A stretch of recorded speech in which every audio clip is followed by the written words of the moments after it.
Sekarang menurut penelitian itu sudah mulai amblas. Karena apa? Kalau kita naik saja, rata-rata orang Indonesia beratnya 60 kilo. Satu hari berapa orang naik, dari berapa arah, satu bulan berapa beban yang diterima Borobudur, satu tahun berapa kilo yang diterima Borobudur. Itu antara lain juga kita berpikir bahwa walaupun batu, tetapi kalau ratusan tahun kena beban seperti itu ya akan amblas juga.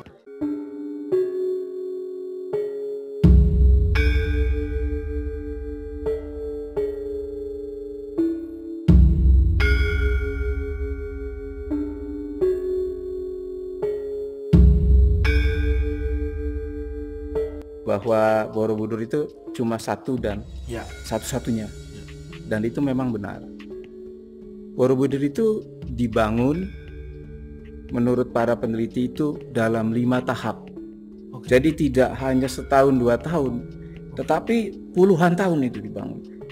Saya menduga tapak pertamanya itu akhir abad ke-8 dan selesainya itu pertengahan abad 9. Jadi kurang lebih 30 sampai 50 tahun baru selesai semua.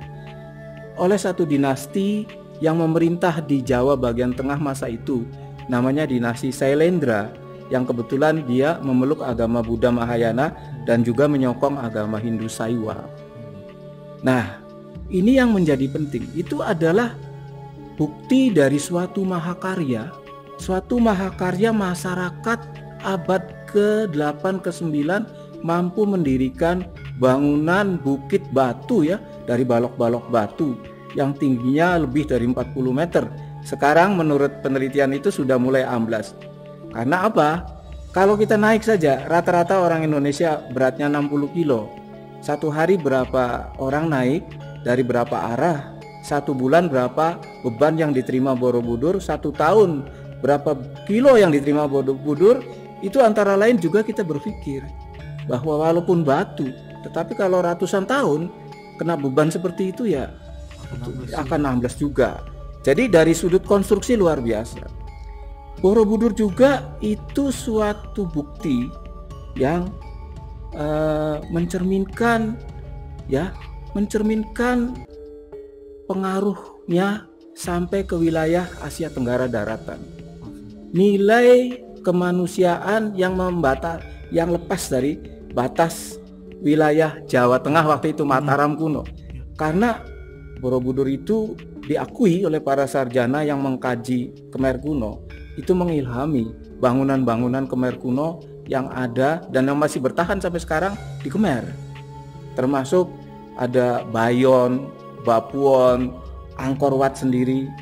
Nah, karena ada dalam riwayat mereka disebutkan ada seorang raja bernama Jayawarman II yang pernah tinggal di istana Sailendra Wangsa di Jawa.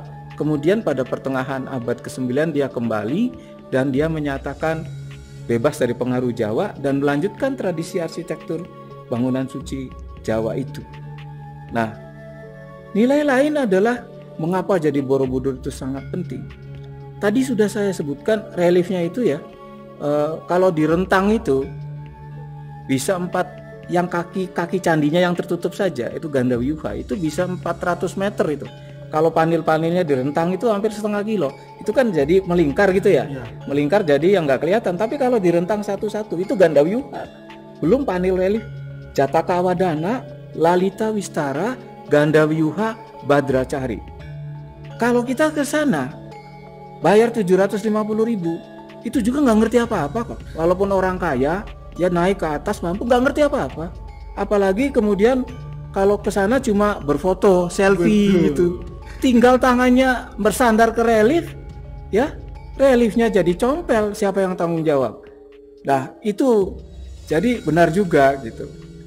Apapun yang dilakukan pemerintah demi melindungi suatu monumen yang tak ada lagi duanya, nggak ada cuma itu. Ya saya setuju saja. Apalagi saya arkeolog ya. Saya sangat mengkhawatirkan tidak hanya Borobudur. Satu candi lainnya adalah kompleks Prambanan itu juga. Itu juga memiliki outstanding value ya yang sangat besar. Jadi kita melihat dari sisi Borobudurnya itu sendiri. Yang pertama ya, kita lihat dari sisi Borobudurnya, dan kita lihat yang kedua, Borobudur itu sudah jadi warisan dunia. Jadi masyarakat internasional pasti akan tertuju pada penyelamatan Borobudur, keselamatan Borobudur, dan juga kepada bagaimana masyarakat di suatu negeri tempat cagar budaya itu berada memperlakukan benda itu. Sekarang dari sudut Borobudur itu sendiri ya. Candi Borobudur itu dibangun selesai pertengahan abad 9 dan sekarang sudah abad 21. Dari sudut itu saja batu-batunya bisa kita bayangkan sudah berapa ratus tahun. Itu yang pertama ya, dari konstruksinya itu di atas bukit. Bukitnya itu dipangkas lalu disusun dengan tumpukan demi tumpukan batu-batu itu membentuk kaki, lalu bagian tengah dan bagian kemuncaknya. Lalu satu lagi, Borobudur itu tadi sudah disinggung, satu-satunya dan hanya satu. Bukan hanya di Indonesia, tapi di dunia. Itu dihias dengan 5 rangkaian relief cerita dari sejak kaki yang tertutup sampai tingkat 1, tingkat 2, tingkat 3 dan seterusnya. Reliefnya itu detail sekali digarap di dinding. Itu ya. Dan tak ada lagi yang menyaingi. Cuma kita yang memiliki. Belum lagi ada sekitar 505 arca Buddha. Yang lengkapnya begitu. Tapi ya sekarang tinggal berapa dan kepalanya sudah banyak yang terpenggal ya. Jadi dari sudut Borobudur itu sendiri ya kita bisa paham itu sesuatu yang unik ya, yang tidak ada duanya lagi. Dan itu suatu cagar budaya yang sudah diakui oleh UNESCO sebagai warisan dunia.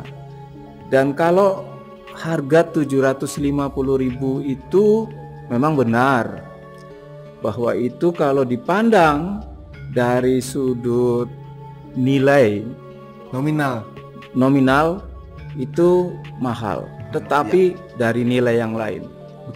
Nilai yang lain adalah nilai sejarah, nilai ilmu pengetahuan, nilai estetik, nilai arkeologis, dan berbagai nilai lain itu jadi murah, jadi tak ternilai. Seringkali benda purbakala disebut nilainya tak terhingga gitu.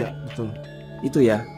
Nah, mengenai kemudian Pak Luhut mengoreksi itu, saya kira bijak sekali karena untuk memperhatikan lagi dan mengawasi lagi bagaimana sih untuk kondisi masyarakat Indonesia gitu. Ya saat ini. Jadi kalau dipandang 750.000 terlalu mahal dan untungnya sudah disikapi secara baik. Ya nanti kita pikirkan lagi sebaiknya bagaimana.